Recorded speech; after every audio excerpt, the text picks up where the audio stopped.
What is going on, everybody? I am Aslan Hajavani, Director of Digital Media for Warchant.com, your ultimate Seminoles sports source. Promo code at the bottom of your screen. On the other side of the screen, the important guy, Michael Langston, recruiting analyst for Warchant.com. Hit the subscribe button in the lower right corner below. Michael, what else can they do to show their support for us, Michael? Hit the like button for us, guys. Keeps promoting these great videos we do and these breakdowns, both football and recruiting. So just hit the like button anytime you can when you see one of these Warchant features.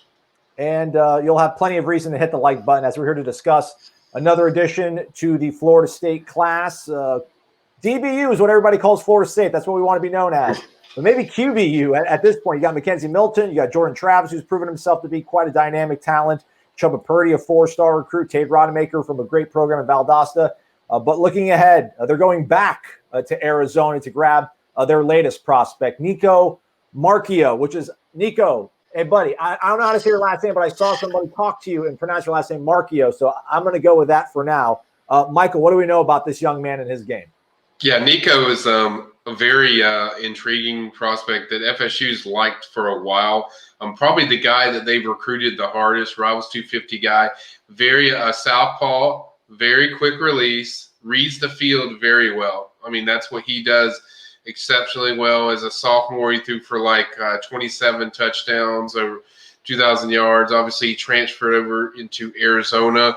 Last year, junior season wasn't as great because there was an adjustment. The offensive line wasn't good. I think he only had 11 touchdowns, but he also set a high record for rushing. So he ran the ball really well, as people can see on this clip. The kid's got wheels. I mean, he can go. So he definitely is going to add a lot to both parts of it. I think what the people see is the quick release he has, the way he sees the field. It's very impressive, solid quarterback. And I've said this all along, like, yeah, are there other quarterbacks that they've already offered that I like better than Nico? Yeah, there is. But at the same time, this is a solid prospect. And when you have a chance to add a guy that you had a long-standing relationship with, the Rivals250 guy, you get out there and you get it done. And that's what FSU did. And certainly it's going to be a big pickup for them momentum-wise in recruiting. When you think about anytime you add a quarterback, anytime you add that position, that just dramatically changes picking up prospects and really just getting the momentum going and igniting a flame as far as in that class. So I think adding Nico is really going to help them, not just as a quarterback, but also momentum-wise. It's going to really help this class. Personally, Nico, I'd probably pronounce your last name Marchiol, but again, man, let me know. I don't want to say your last name wrong because you see how my last name is. Michael, I mentioned obviously this quarterback room, what they did this offseason, getting Mackenzie Milton in, what they already had in the cupboard. To get a kid like this in the class of 2022, he won't be signing in February, but this is a 2022 prospect we're talking about. What was the difference? I mean, there was, Florida was in the mix. I mean, he had some really good options. What do you think ultimately kind of cinched it for Florida State?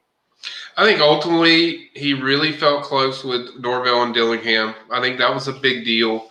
I think we've seen this a lot, as far as Norvell and his connection with quarterbacks. I think that was a big deal. I think what this offense is doing is a big deal. I think the depth chart is very appealing too. I mean, we know McKenzie's going to be there for 1 year, and then after that, he's going to have a chance to come in there. But I think it's also the comfort of the city of Tallahassee and just how he feels around this program. And I think actually Chubba Purdy probably helps him out because Chubba's from Arizona. Obviously, Nico's played a year there in Arizona, and they're both from kind of that near area, same thing. So I think they both got a feel for Florida State, and Chubba really helped him as far as recruiting him to Florida State. And I think he just told him, the different cultures and what it's like. And then the final blow was, everyone was getting a little nervous because Florida was, he was raving about Florida, all this stuff, wearing a Florida hat at practice sometimes. And I think people were getting nervous. But I just went back to the thing is, like, I think he liked Florida, but he loved Florida State. You could tell. And then it was obviously clear when we did the recap of the visit, Nico just raved about the FSU visit like no recruit I've heard this year.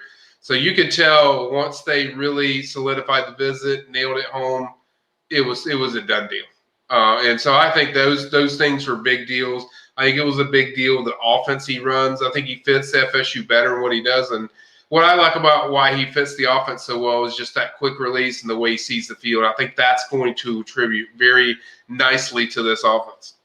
And he's showing you that he can quite literally make every throw on the field. I saw a lot of making some really nice throws on the outs. Mm-hmm. That definitely fits that sort of pro style look that this program likes. Also, shout out, Nicco, for the way you edit your film. Like, man, it's just boom, next play. Boom, Yeah. None of this like 5 seconds me hanging out of bounds or like jumping in the crowd with my fan. Like, man, guys, cut to your next play. These coaches have no time. Don't waste anything. All right, last thing, Michael, on the way out, just, you mentioned it. Obviously, quarterback is a huge position when it comes to creating momentum for classes. What do you think Nicco can do for 2022? Obviously, Travis Hunter is a big-time part of the plans for there. But offensively, do you think he maybe opens the door for some other playmakers on the offensive side of the ball? I think he does that. I think there's also going to be a second quarterback in this class. Ooh. So I think there's going to be 2 quarterbacks in this class. I told people this, probably 3 weeks ago. I said, look, if you're going to offer 8 or 9 quarterbacks in 2022, which FSU went on a binge of offers like crazy 2 weeks ago. I think they offered like 4 or 5, and now they have like 7 or 8 guys that they've already offered. You're either one, you're not sold on Nicco, which I didn't feel that was the case because I kept hearing how strong and how much they're pushing. So if that's not the case, the other thing is you're taking 2 quarterbacks. Like, there's no other way around that. You're taking 2 quarterbacks because you're expanding your field. Now, expanding your field maybe sped up the process with Nicco, but at the same time, I really felt they're going to take 2 quarterbacks. So first of all, they're going to take 2 quarterbacks.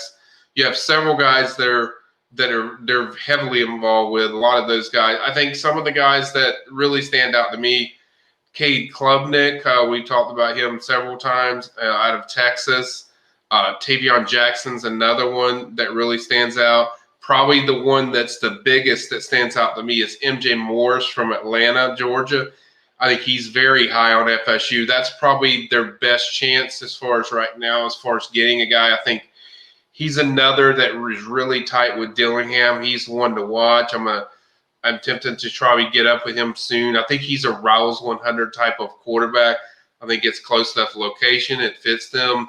And the relation goes all the way back to when they got the job, when Dillingham got the job. So I think he's the guy to watch. I think Sam Horn's another guy to watch, which is Travis Hunter's teammate. I think those are several guys. And then people can go on the website and they see all the different guys I put in the hot board. You can sense the amount of guys that they're going to go after. But they will take 2 quarterbacks, and I feel very confident it's going to come 2 high school kids. So, but I think this is very vital to get this first guy because the quarterback always picks up steam and momentum with all these skill guys, especially receivers and running backs. When you get your quarterback and it's a top-notch guy like this pickup with Nicco, or it's a Rivals 250 kid, kids get excited about that. And then it entices them. And then it takes away the drama of, okay, what are they going to be like at quarterback? Who's going to be the future guy? They know who the guy is. When you have that, that creates excitement. So I think it's going to be a big upstick as far as recruiting excitement when it comes to other prospects. There you go. Nicco, we're just going to refer to him as like a Brazilian soccer player. Just one name, named Nicco. Big boy, man, 6'3", 230, 4-star quarterback in the boat for Mike Norvell and company in the class of 2022. Head over to warchant.com for more on this commitment and recruiting when it comes to Florida State athletics. Michael Langston's got us covered. Michael, your time, knowledge, we appreciate it.